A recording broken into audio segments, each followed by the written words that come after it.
Salut à toutes et à tous, j'espère que vous allez bien, c'est le Bazar du Net. Aujourd'hui on se retrouve pour se poser la question suivante, quelles sont les formes de la monnaie? Avant de commencer, définissons ce qu'est la monnaie.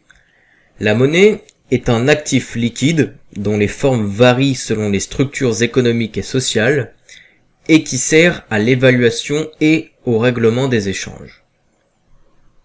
Entre 1950 et 2000, la part des pièces et des billets est passée de 51% à 16% de la monnaie, pendant que celle des dépôts a vu progresser symétriquement de 49% à 84%.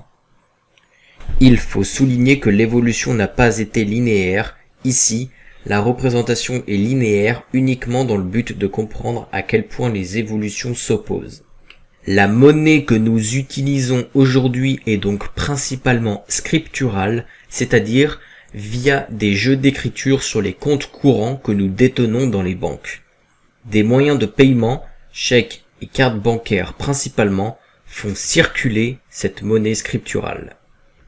Certes, subsistent les pièces et les billets en euros émis par la Banque centrale européenne, mais ils n'ont qu'une valeur faciale. Ils constituent une monnaie fiduciaire, c'est-à-dire qui repose sur la confiance en sa valeur. La monnaie est donc largement dématérialisée. La monnaie n'étant qu'un intermédiaire des échanges dans la conception fonctionnaliste de la monnaie, il est logique que des formes de plus en plus dématérialisées se substituent aux précédentes, moins dématérialisées et donc moins faciles d'usage.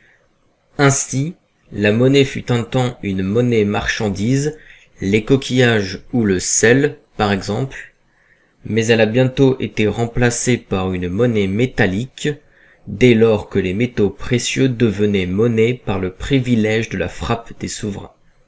La banque est alors gardienne des espèces métalliques. Les banques veillent sur les lingots et pièces d'or et en échange remettent aux déposants des certificats d'or, représentatifs de la monnaie métallique. Ces récépissés ont autant de valeur que l'or mais sont plus maniables. Ils remplacent progressivement l'or dans la circulation monétaire. Les banques se rendent rapidement compte que les demandes de conversion en or des certificats de dépôt sont faibles et que des nouveaux dépôts d'or viennent largement compenser les retraits. Là aussi, le rapport de 10 retraits d'or pour 100 dépôts d'or est purement représentatif, c'est simplement pour bien comprendre à quel point les dépôts d'or étaient suffisants pour assurer les retraits d'or. Les banques prêtent alors une partie de l'or déposé contre une commission en exigeant une garantie, puis, à mesure que la circulation des certificats d'or augmente, vont pouvoir prêter directement des certificats d'or qu'elles créent sans autre contrepartie que la promesse du remboursement.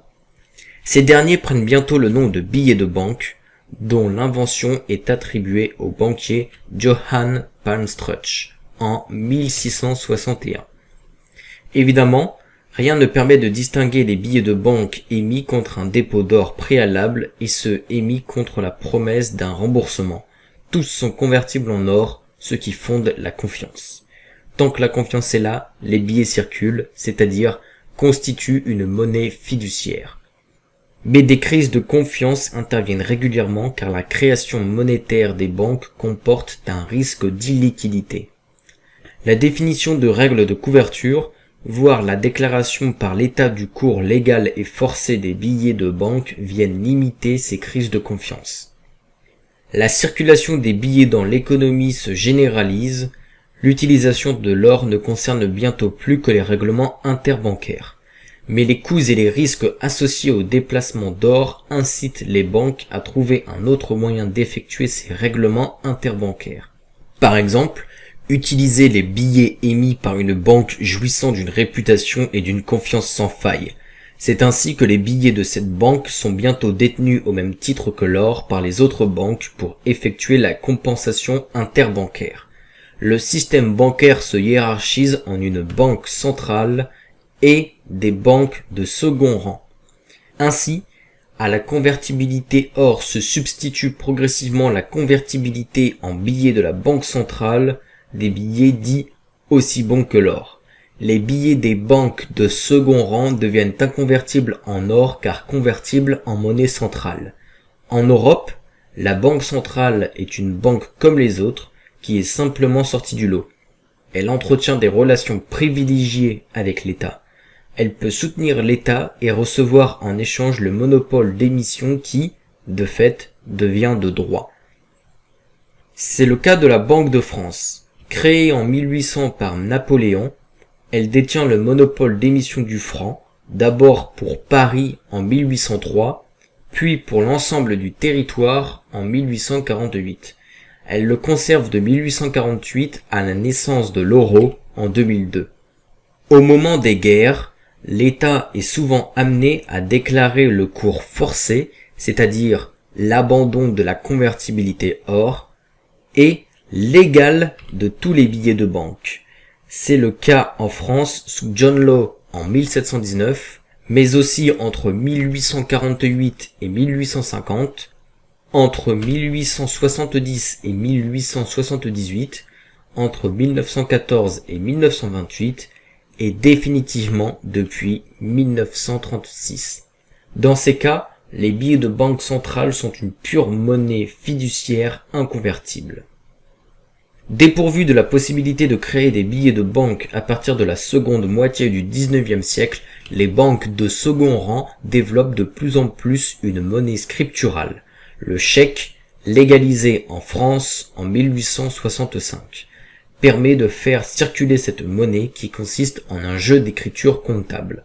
Les banques créent la monnaie scripturale en contrepartie d'une créance, c'est-à-dire de la reconnaissance de dette d'un agent économique, et la détruisent à mesure des remboursements du crédit par l'agent. Les crédits font donc les dépôts. La masse monétaire est aujourd'hui composée pour l'essentiel de la monnaie scripturale émise par les banques de second rang en contrepartie de crédit et de la monnaie centrale fiduciaire créée par la banque centrale. Je vous laisse consulter ma source. Je tâcherai d'indiquer mes sources à la fin de chaque vidéo. J'espère que cette vidéo vous a plu. Si c'est le cas, n'hésitez pas à me le faire savoir. En attendant, je vous dis à la prochaine pour une nouvelle vidéo.